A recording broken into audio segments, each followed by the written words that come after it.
Olá, pessoal. Estou aqui hoje com o meu sócio querido, Thiago Rodrigues. Ele que é graduado em Direito, com habilitação em Direito Internacional pela Universidade do Estado do Amazonas. Também teve uma passagem pelo programa de mestrado dos Estudos Europeus pela Universidade Paris III. E também é certificado pela Associação Suíça de Prática Internacional Legal em Planejamento Patrimonial e Proteção Internacional. E hoje nós vamos tratar sobre um assunto bem interessante, porque a gente tem visto muita gente falar sobre saída fiscal para o Uruguai, o que é saída fiscal, quando é preciso fazer. A gente vai esclarecer esses pontos para vocês. Não é isso, Thiago? É isso mesmo, Karina. Muito obrigado por me receber. Obrigado por estar aqui com você, né? E falando um pouco também para quem não conhece a doutora Karina. A doutora Karina, que possui mais de 25 anos de advocacia consultiva, é especialista em Direito Tributário pela PUC São Paulo e em Planejamento Societário e Holding pela EBPOS, professora, inclusive, hoje da EBPOS, né? É a nossa presidente da Comissão Nacional de Planejamento Patrimonial e Sucessório da ABA. Então, uma verdadeira autoridade aqui quando a gente fala de holding, proteção patrimonial e planejamento sucessório no Brasil. Prazer estar aqui com você hoje para a gente esclarecer esses pontos tão importantes sobre esse assunto que está aí na boca do povo, vamos dizer assim. É isso mesmo, Thiago. E a gente, assim como a gente vê muita gente falar sobre o planejamento nacional, a gente também vê isso no âmbito internacional.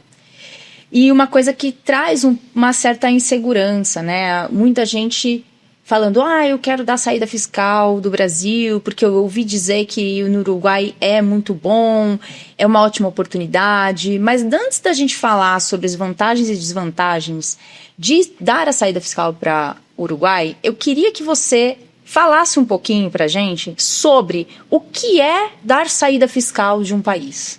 Perfeito. É muito importante, Karina, nós termos esse conceito, e para que você possa entender, quando falamos de saída fiscal, nós precisamos entender o que é a residência fiscal.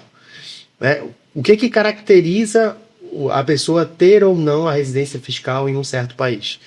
E isso é algo que é muito deixado de lado e se entende que dar a saída fiscal é apenas um procedimento administrativo, mas vai muito além disso. Então, é importante sabermos que cada país possui as suas regras para determinar ou não que um certo cidadão, uma pessoa que está presente no seu território, seja ou não residente fiscal naquele país. Então, as regras que o Brasil possui não são as mesmas regras que o Uruguai possui, nem os Estados Unidos, nem Portugal. Então, isso vai depender. Algumas coisas são semelhantes, obviamente, né? A gente tem um número mágico, vamos dizer assim, que são os 183 dias, né, que são passados num país, ou seja, ali praticamente 6 meses que você passa. A maioria dos países possui essa regra e que vão configurar você como residente fiscal num país.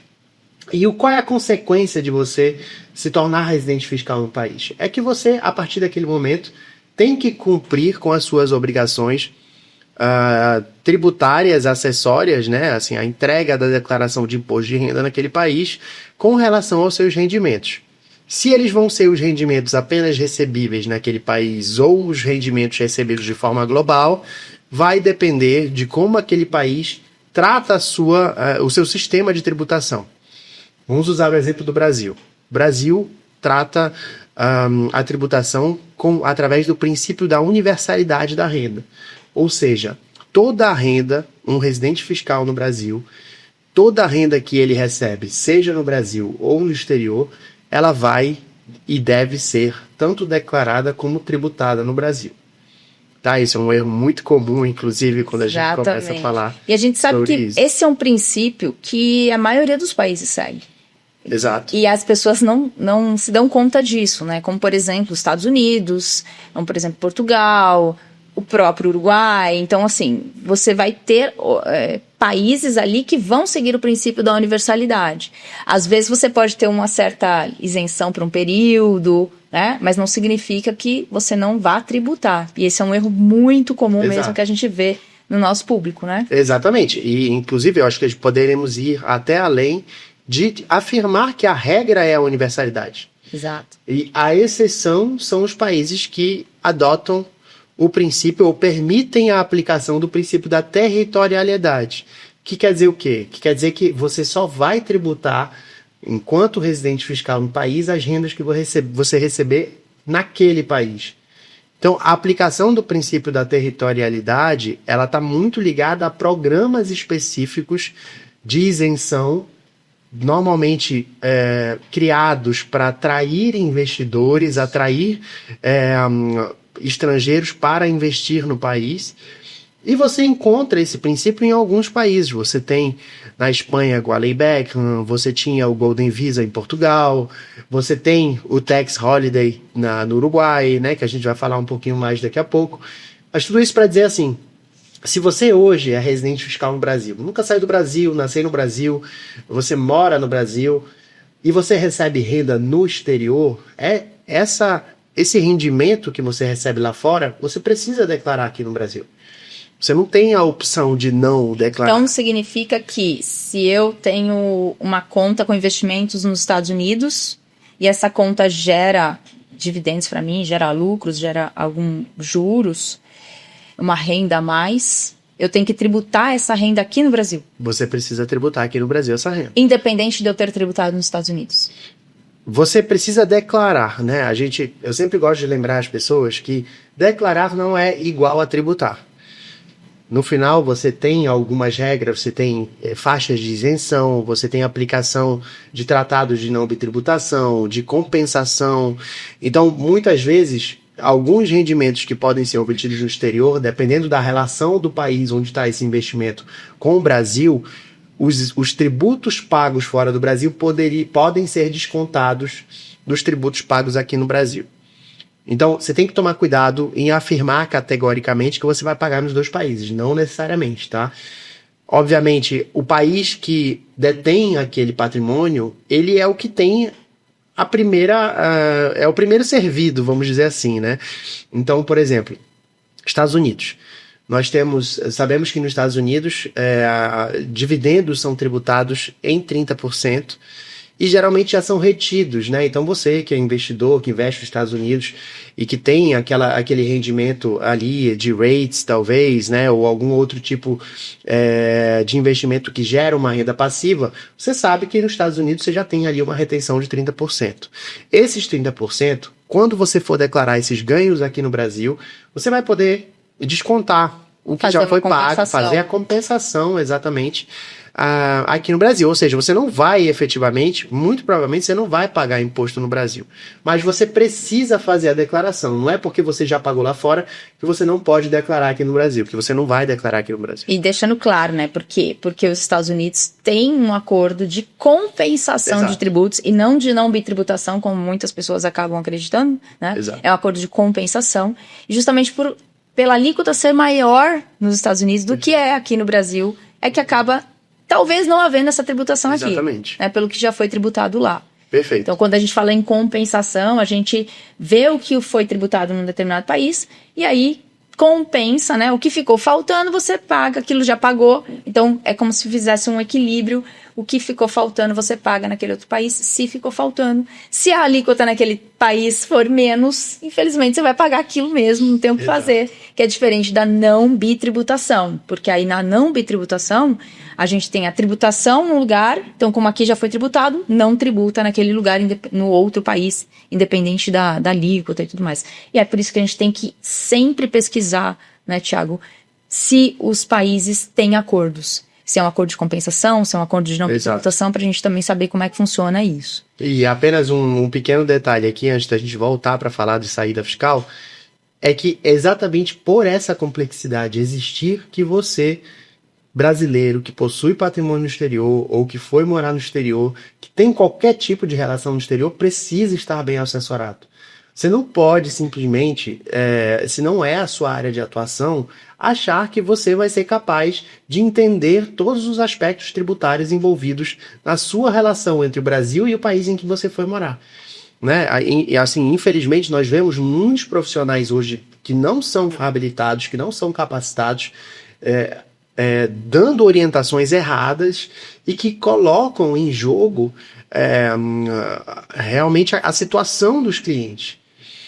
Colocam num perigo até, dependendo do país em que você estiver relacionando, de cadeia. É isso que eu ia comentar agora. Exatamente, né? Então, assim, por exemplo, os Estados Unidos, a gente sempre costuma falar que a gente não pode brincar com os Estados Unidos, né? Lá nós não temos o conceito da prescrição, né? Então aqui no Brasil a gente tem sempre aquele reflexo, mas já passaram 5 anos, então o que for de 5 anos para trás ninguém vai me cobrar. Nos Estados Unidos não existe isso, tá?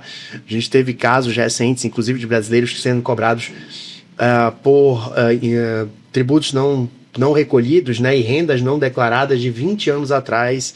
Então, assim, tome muito cuidado. Eu acho que, assim, Estados Unidos, se você tem dúvidas, lembre-se sempre do Al Capone. Porque, na final das contas, foi pelo que ele foi preso lá, né? Ele cometeu vários crimes, mas o que pegou? Receita Federal Americana. Sonegação de impostos. Então, assim, é um negócio grave. É uma situação gravíssima e que a gente tem que alertar em relação a isso. Mas vamos lá, Thiago. Vamos voltar para a saída fiscal. Voltando para a saída fiscal. Exatamente. Acho que entendemos, né? Entendemos o que é a saída fiscal. A residência. O que é a residência fiscal. Exatamente. E agora sim, o que eu preciso que você explique aqui para o nosso público? Tá bom, eu não estou mais aqui, eu me enquadrei nessa situação de residente fiscal em um outro país onde eu fui morar. O que eu preciso fazer aqui no Brasil para regularizar a minha situação perante a Receita Federal? Perfeito. Então, assim, primeiro, da mesma forma que nós temos os requisitos de obtenção da residência fiscal, nós temos também os requisitos para sair fiscalmente de um país, né? Então, trazendo para a realidade do Brasil, não vou mencionar aqui a realidade de outros países por enquanto, mas no Brasil, para você dar a sua saída fiscal, você precisa realmente sair do país. Esse é o primeiro mito. Então, não dá para a gente ficar morando aqui... Não. E dizer que demos saída fiscal para outro lugar. Não, porque nós temos critérios objetivos e temos critérios subjetivos quando a gente fala de residência fiscal. Os critérios objetivos, falamos já de um deles, que são os 183 dias, e para saída fiscal e para configuração do estado de não residente, nós temos um outro critério objetivo que são os 12 meses ininterruptos. Então, se você sai do Brasil e fica mais de 12 meses fora do país, com ou sem a intenção de voltar, tá? Aqui não importa o critério subjetivo, a Receita Federal e a nossa legislação entende que esses 12 meses já são o necessário para você configurar a sua saída fiscal. Você já é considerado como não residente. Uma observação, obviamente, isso não é um processo automático. Então, nós não sabemos, né, e espero que os nossos legisladores e as nossas autoridades coatoras não me ouçam falando isso, mas não temos, até onde de nosso conhecimento, um compartilhamento de informações entre a Polícia Federal e a Receita Federal para saber quantos dias uma pessoa passou fora do país. Embora o nosso ministro já tenha falado aí sobre fiscalização e etc, né? A gente sabe que teve aí uma conversa de que vão pegar o pessoal que está fora. Exatamente. Então, é possível que eles até hoje não tenham agido, mas que essa informação já seja compartilhada. Assim como a questão das contas, né, Thiago? Porque muitas pessoas que tinham contas fora do Brasil... já foram surpreendidos quando fizeram a declaração pré-preenchida esse ano, que já veio lá a informação da conta. Mas eu nunca informei essa conta e a Receita Federal sabe disso como? Não me assustaria... Os países conversam, Não me assustaria que em 2026, quem está no Brasil há mais de 12 meses, receba uma notificação, você está fora do país há mais de tantos dias, ou seja, agora você não é mais residente fiscal, regularize a sua situação. Inclusive agora está tendo uma nova sistemática para quem... passa por outro país, né? Mesmo que seja turismo, na Europa você está tendo um controle diferente do ingresso de pessoas, né? Então eu acho que tudo isso corrobora para esse tipo de fiscalização. Então são mecanismos que a gente vai utilizando de inteligência artificial, de sistemas que vão conversando. Então você achar que só pelo fato de você não ter falado oficialmente e ninguém vai descobrir que você está fora do país por X tempo, é um engano, assim... Exato. Muito grande. Então, esse primeiro critério, que são o critério dos 12 meses ininterruptos, ele é muito pouco falado e muito esquecido, né? E você tem principalmente estudantes, pessoas que vão estudar fora do Brasil para passar 1, 2 anos num programa, não tem realmente a intenção, né? Critério subjetivo, intenção de ir morar fora do Brasil, mas que vão passar esse período fora e que acham que podem continuar entregando declaração de imposto de renda mesmo se passarem 3, 4 anos fora do país a estudo. Afinal de contas, o objetivo deles é voltar. Mas está errado, gente. O correto, pela nossa legislação, é que se você for passar mais de 12 meses fora do país, você precisa entregar a partir do primeiro dia após esses 12 meses a declaração de saída, pois você está sendo considerado como não residente. Se você tem a intenção de sair do país com o objetivo de morar, e aí vem o critério subjetivo de realmente transferir o seu local de residência para um outro país, você também precisa entregar a declaração de saída. Então, você percebe aí que esse é o reflexo que praticamente, eu diria que 99% dos brasileiros que vão morar fora do país não tem. Eu me incluo nessa lista, né? Saí do Brasil em 2010, né? E na época, quando saí, apesar de já atuar, não tinha tanto conhecimento sobre essa questão da saída fiscal. Não fiz de imediato, até porque eu estava de licença de interesse particular do órgão para o qual eu trabalhava. Não tinha o conhecimento de que após os 12 meses eu teria que ter que entregue a declaração. Né? Hoje, obviamente, isso está mais claro, as pessoas têm mais acesso à informação graças à internet, graças a segmentos como esse daqui. Espero que isso chegue até muitos outros brasileiros e que eles não ouçam aquele amigo, né, que foi morar há 30 anos no exterior e que sempre disse, rapaz, deixa essa história de saída fiscal para lá, isso não precisa.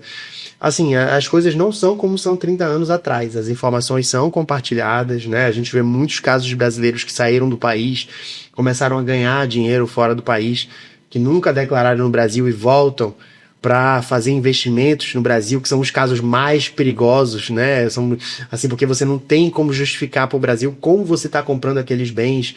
Então, muito cuidado, gente. Muito cuidado com o que vocês ouvem por aí e muito cuidado se você for morar fora do Brasil. Agora, deixa eu te perguntar uma coisa. Já que você falou nessa questão dos 12 meses, me veio uma questão aqui. Você mencionou que o fato de ser considerado residente fiscal em um país é diferente, né? No Brasil é de uma forma, nos Estados Unidos é de outra, etc. Então, nós temos esse critério de 12 meses. Agora, a partir de 12 meses, eu tenho que declarar a minha saída fiscal aqui do Brasil. É possível que em outro país eu tenha a necessidade de já declarar como residente fiscal naquele país, mesmo que não tenha dado os 12 meses? Com certeza. Exatamente por causa daquele outro critério, que é o critério dos 183 dias. Então, é muito possível... Então, eu estaria como residente fiscal em 2 lugares. Exatamente. É muito possível que você ainda não tenha configurado o tempo mínimo para você ser considerado como não residente no Brasil, mas que você já tenha ultrapassado o tempo máximo permitido para que você não seja considerado como residente no país onde você está passando seu tempo. Né? Então, por exemplo, se a maioria dos países, né, e aqui eu incluo todos esses que a gente já mencionou até agora, tem essa questão de que se você ultrapassar os 6 meses, você se torna residente fiscal lá, algumas exceções, tá? Estados Unidos, para estudantes, tem uma regra de que se você está lá com visto de estudante, você não ganha... Não precisaria declarar. Exato, você não adquire a residência, então isso é um ponto positivo para quem está indo estudar nos Estados Unidos, mas nos outros países você tem sim essa obrigação, tá? Então, você passa então a partir desse momento a ter a residência fiscal nos 2 países. E aí a gente entra num ponto de muita controvérsia, Karina. Por quê? Porque como os sistemas não são interligados, aqui eu estou falando de sistema de países diferentes. Sim. Você consegue, na prática, ter residência fiscal em múltiplos países. Tá? O que não seria o correto. O que não seria o correto. Por exemplo, se fui passar 7 meses em Portugal, configurei os 6 meses, então passei a ter uma obrigação com Portugal, continuei declarando o meu imposto de renda no Brasil. Depois disso, eu me mudei para um outro país, fiquei mais 7 meses lá, e nesse período continuei declarando tanto no Brasil quanto em Portugal, e eu vou acumulando várias residências fiscais, que se eu não fizer o procedimento de saída, aquele país não tem como saber que eu não estou mais residente fiscal aí. Entendeu? Então você começa a acumular obrigações fiscais em diversos países. O que não é interessante para ninguém. Afinal de contas, quem é que gosta de pagar imposto e quem é que gosta de receber carta do fisco? Até por conta daquele princípio da universalidade que a gente falou. Então, mas eu vou pagar no Brasil, eu vou pagar em Portugal, eu vou pagar nos Estados Unidos sobre o mesmo dinheiro, né? Sobre a mesma renda. Então, para cada residência fiscal adquirida, um processo de saída é devido quando você pretende não ter mais relações fiscais com aquele país. Isso precisa ser entendido e precisa ser falado, né? Então, esse é o primeiro ponto. Ok, mas eu posso ter, além da prática permitir, legalmente eu posso ter 2 residências fiscais? E aí a resposta é depende. Depende de quê? Depende se os países envolvidos possuem ou não um tratado de não bitributação. Né? A Karina já falou um pouco sobre isso. E o que o tratado de não bitributação tem a ver com essa situação? É porque os tratados de não bitributação, eles trazem uma regra de desempate. Então, a grande maioria, ou mesmo a totalidade, né? Obviamente eu não conheço todos os tratados de não bitributação que existem no mundo, mas todos os que eu conheço possuem ali uma regra de que quando um indivíduo é residente fiscal nos 2 países que trata aquele tratado, existe uma regra de desempate para determinar em qual país ele realmente vai permitir, vai configurar a sua residência fiscal. Então, se existe uma regra de desempate, significa que o tratado de não tributação não permite que você tenha 2 residências fiscais. Um pequeno adendo, o Brasil não possui tratado de não bitributação com os Estados Unidos. Então, no caso dos Estados Unidos, nós temos sim a possibilidade de você manter as 2 residências. Lembrando que para isso você nunca poderia deixar de passar mais de 12 meses fora do Brasil, né? Porque senão você entraria naquela situação que a gente já falou anteriormente. E nos Estados Unidos aí você já não tem o por que se preocupar. Afinal de contas, os Estados Unidos ele gosta de amarrar bem os seus residentes fiscais, pois uma vez obtida a residência fiscal nos Estados Unidos, é muito difícil você conseguir dar a saída lá. Tá, e agora eu quero te perguntar o seguinte.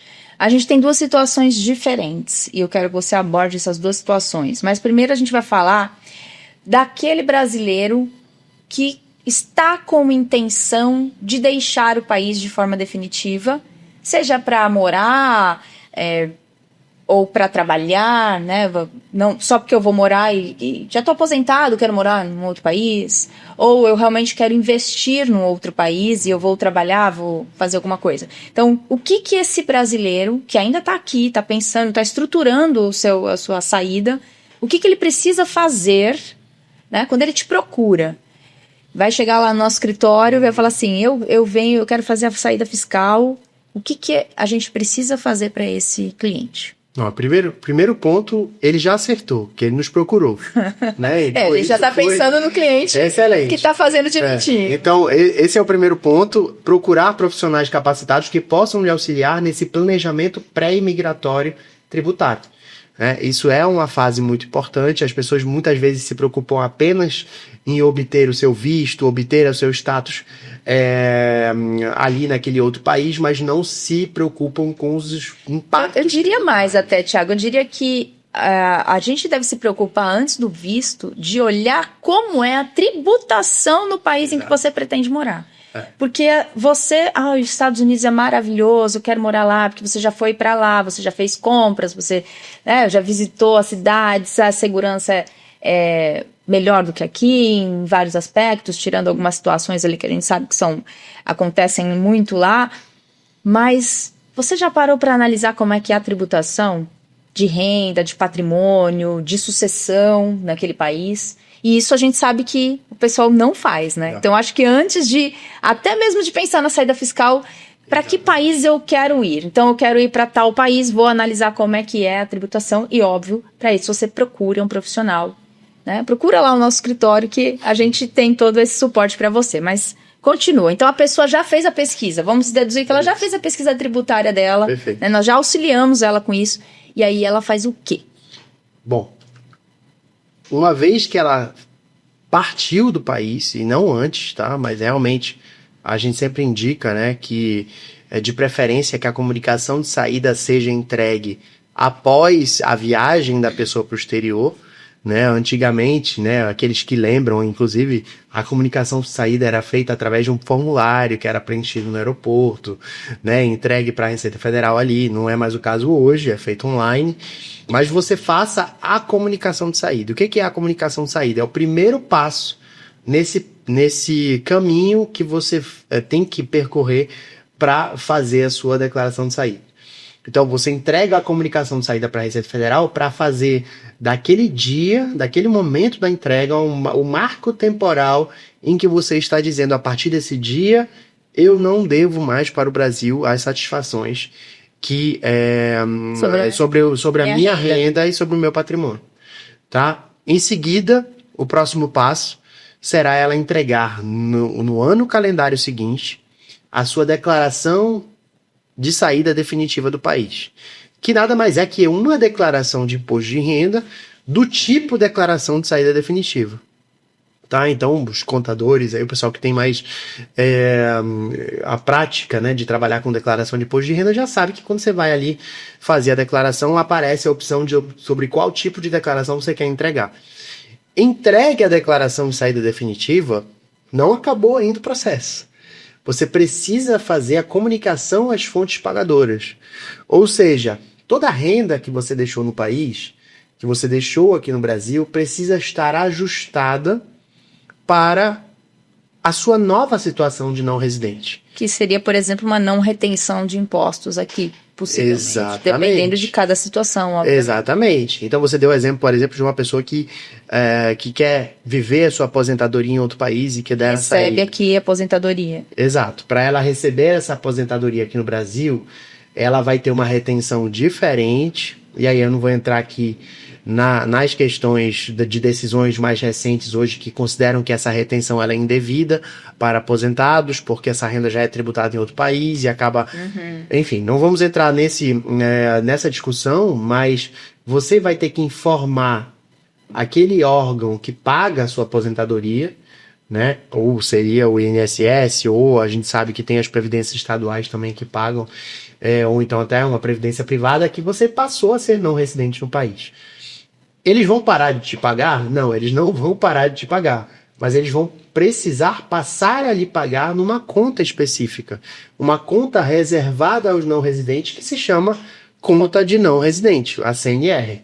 Né, que é uma conta nova. No passado nós tínhamos a CDE, que era a conta do domiciliado no exterior, e nós tínhamos uma outra específica para investimentos, e hoje elas foram unidas nessa conta que chama CNR. Então, o brasileiro que sai... entregou a comunicação de saída, em seguida entrega a sua declaração de saída, com a declaração de saída em mãos, ele comunica as fontes pagadoras, encerra suas contas bancárias nas instituições para abrir uma conta de não residente. E aí fazer a migração dos seus investimentos, né, que ficaram aqui no Brasil. Obviamente, tem algumas coisas que precisam ser ajustadas, muito cuidado, né, em fazer esse processo sozinho.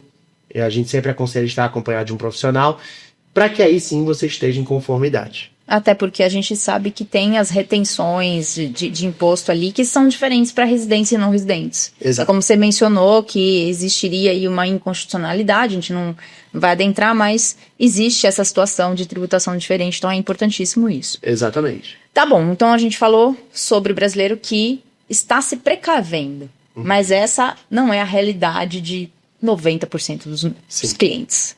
A maioria faz o quê? Vai para um país, muitas vezes na intenção de conhecer aquele país, e depois de um certo tempo acaba ficando. Eu mesmo tenho um amigo que foi para tirar um semestre sabático e nunca mais voltou.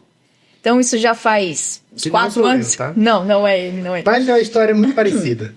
Então, pra gente ver que isso é muito comum. Então, você só vai para fazer uma viagem, quero conhecer o país de uma forma mais ampla, né? Não só uma viagem de 15 dias, então vou passar 6 meses no país e etc. Hoje a gente tem uma mobilidade muito grande em termos de trabalho, então é possível fazer isso. E essa pessoa, esse cliente que foi, já está em outro país há bastante tempo, tá entregando o imposto de renda aqui, tá tributando aqui o rendimento que ele tem aqui, tá tributando fora o rendimento que ele tem fora, porque ele tá trabalhando. Como é que a gente faz para resolver a situação desse cliente que já tá em algum tempo? Inclusive, recentemente eu recebi um cliente que já mora nos Estados Unidos há mais de 20 anos. E ele ainda tem empresas aqui, ele está tributando aqui o que ele recebe aqui, está tributando nos Estados Unidos o que ele recebe lá, ele tem um patrimônio gigantesco. E ele ficou com receio justamente disso. E agora, porque ele ouviu dizer que isso pode dar, inclusive, pena de prisão nos Estados Unidos. Então ele está bem preocupado. Sim. Então, como é que a gente vai fazer para resolver? A gente não vai dar uma consultoria gratuita aqui online para vocês sobre o caso específico. Não, claro que não. Mas assim, para a gente entender o que esse cliente precisa fazer para regularizar. Ele precisa buscar a regularização. E é tranquilo para ele regularizar? Tanto no Brasil quanto nos Estados Unidos. Sim. Eu não vou dizer que é tranquilo, Karine. Não vou dizer que é tranquilo porque ele manteve durante muito tempo uma vida dupla. Né? Uma vida no Brasil e uma vida nos Estados Unidos. Quanto mais tempo ele ficar sem regularizar isso, vai piorando a situação. Vai piorando a situação, exato. Ele poderia alegar que, efetivamente, ele não tirou do Brasil o centro de interesse dele, né? Mas ele omitiu renda americana. Porque lá tributa o que ele recebe aqui também. E aqui, especificamente do caso dos Estados Unidos, né? Exato. A gente está falando de vários, mas... E aqui tributa aquilo que ele recebe lá. Né? Então, ele vai ter uma escolha. Geralmente, com esse tipo de cliente, a gente faz as simulações para ele. Olha, se você for regularizar a sua situação realmente nos últimos 5 anos, você vai recolher tanto de imposto sobre esses rendimentos. Ou então, a gente pode alegar que você até hoje manteve a sua residência fiscal aqui por uma escolha sua, né, por realmente manter o seu centro de interesse, e que a partir de agora você vai dar a saída. Então tem algumas opções que a gente conversa com o cliente, né, mas se formos pegar ao pé da letra, esse cliente precisa realmente regularizar a situação passada e presente, recolhendo os impostos devidos sobre as rendas que ele deveria ter tido. Bom, importante é saber que dá para resolver. Claro. E que você precisa tomar uma atitude o mais rápido possível para que a bola de neve não fique tão grande, né? Quanto mais tempo passando. A gente sempre tem um princípio importante, que a autorregularização ela é sempre melhor do que a fiscalização. Então, você tomar a iniciativa de se autorregularizar sempre vai ser visto de uma forma mais benéfica pela fiscalização, com boa fé, do que você ser pego. E sabemos que estamos aí diante de um momento em que os governos estão são modernizando e se comunicando ainda mais. Então a gente sabe que muitas dessas pessoas estão com um risco iminente de passarem a ser fiscalizadas em breve. Muito bem, já falamos então sobre a saída fiscal e agora eu quero conversar contigo sobre um local específico que a gente tem ouvido muito falar. Porque todo mundo sabe, Estados Unidos é um pouco mais complexo, embora haja uma vontade muito grande do brasileiro de ir para os Estados Unidos. Mas há uma vontade maior ainda do brasileiro de reduzir a sua carga tributária. E isso não tem nada de errado em relação a isso. Depende da forma que você faz, obviamente. Se você fizer isso dentro da legislação, de acordo com o que a própria lei brasileira te permite, que a gente chama de elisão fiscal, é um planejamento tributário e tudo bem. Mas a gente tem visto na internet uma divulgação amplíssima. De forma agressiva, inclusive. Exatamente. Sobre a residência fiscal no Uruguai, que é nosso país aqui vizinho. Então, muita gente tem falado sobre isso, Thiago. Faça sua saída fiscal para o Uruguai, porque é super tranquilo, é fácil, é simples. Você nem precisa morar no Uruguai, você pode voltar para o Brasil, fica morando aqui no Brasil, mas você vai declarar que você é residente fiscal no Uruguai. A gente tem visto isso. E eu queria falar um pouquinho sobre isso com você. Então, primeira coisa, o que precisa para você ser residente fiscal no Uruguai? Quais são os requisitos que os brasileiros teriam aqui? Primeiro, a gente tem aquele requisito que a gente já comentou aqui, que são 183 dias passados no Uruguai. Né? Então, se você obtém qualquer tipo de visto para ir para o Uruguai, e você passa mais de 183 dias lá, você adquire a residência fiscal uruguaia. Ponto. Tá. Você pode ir como estudante, você pode ir porque você conseguiu um visto de trabalho. Para as pessoas que realmente estão morando no Uruguai, o número de dias, esse é o requisito objetivo. Mas aí tem requisitos próprios. Sim, requisitos próprios, né?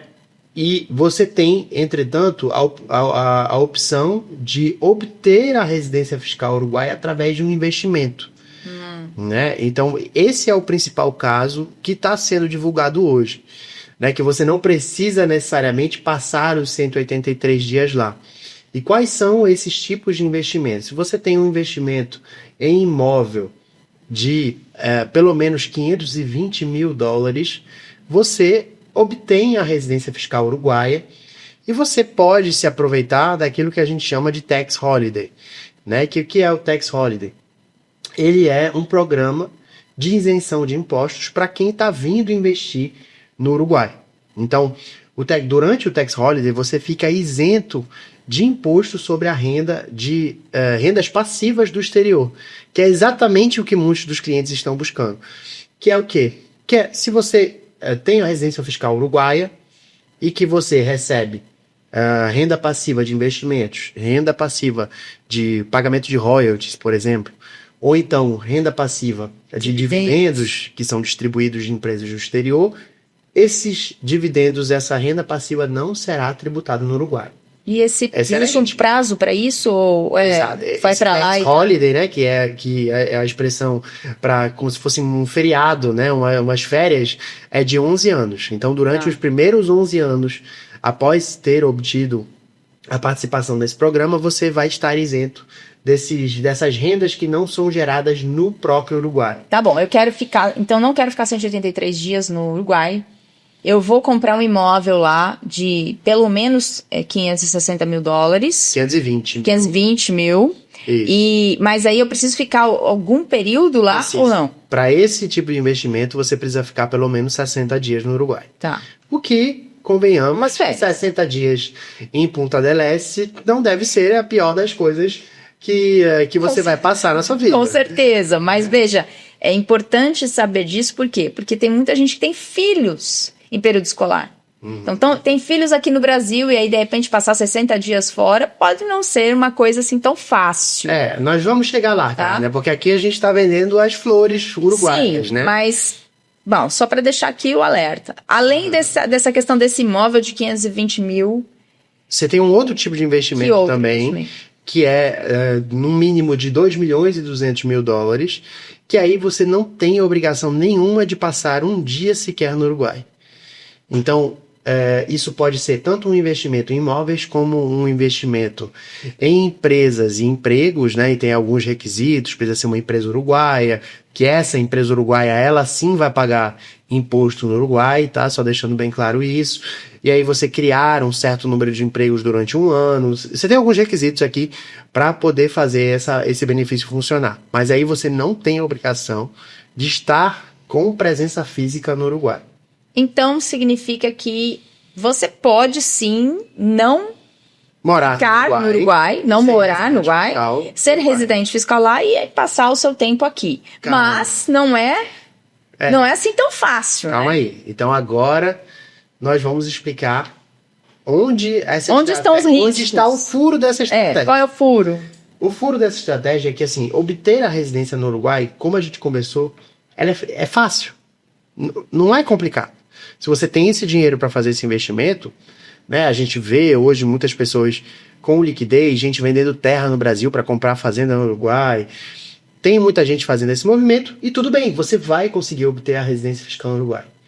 Entretanto, você não vai conseguir dar a saída fiscal do Brasil se você não for embora do Brasil. Gente, e aí o que acontece?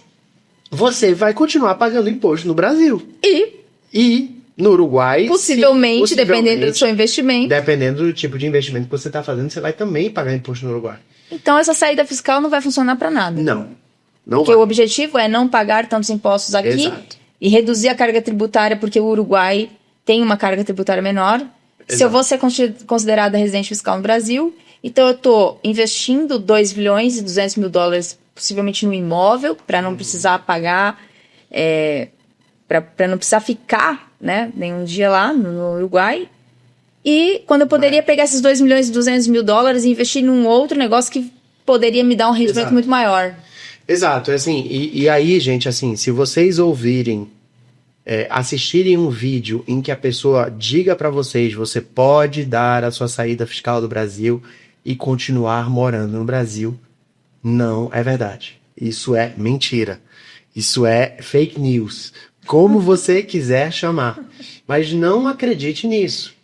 Tá? E por isso que a gente fez aquela introdução de entender o que é ser um residente fiscal, quando você é considerado residente fiscal no país e o que você precisa fazer para dar a sua saída fiscal. Ou seja, se eu estou aqui no Brasil por mais de 183 dias, ou se eu estou por mais de 12 meses consecutivos, que seria a ideia. Então, eu sou residente fiscal no Uruguai porque eu adquiri um imóvel lá, no valor de mais de 2 milhões e 200 mil dólares, mas eu passo a minha vida no Brasil, então tem o centro das minhas atividades aqui.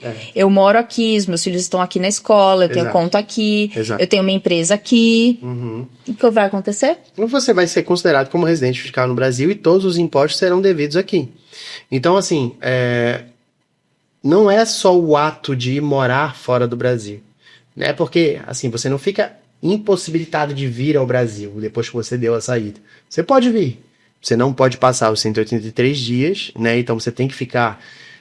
você tem um limite máximo de 5 meses e alguns dias que você pode passar num ano aqui no Brasil, mas você precisa também comprovar que o seu centro de interesses não está mais aqui no país. Então, o centro de interesses muitas vezes está ligado a plano de saúde, onde é que está o seu plano de saúde, está ligado a onde é que seus filhos vão para a escola, está ligado a onde é que você está fazendo a maior parte das suas compras, né?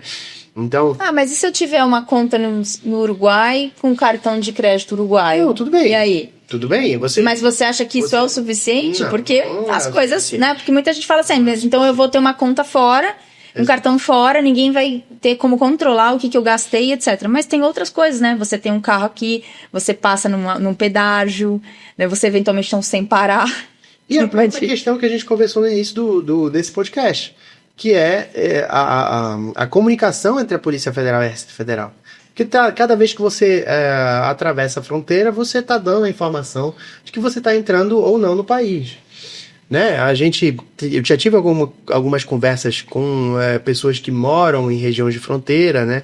A gente tem até um caso emblemático aqui no Brasil de alguém que comprou uma terra que fazia fronteira e comprou a terra do lado do outro país e comprou a terra no Brasil e aí ficava atravessando a fronteira por dentro das suas próprias terras, mas que foi pego depois enfim, então essa facilidade não existe, gente. Assim, é uma ilusão que estão vendendo para vocês. Não acreditem nisso. Se você quer sair do país, se você está cansado do Brasil, está pensando que o Brasil está indo numa direção que não está te agradando, você tem todo o direito de dar a sua saída fiscal se você for morar em outro país.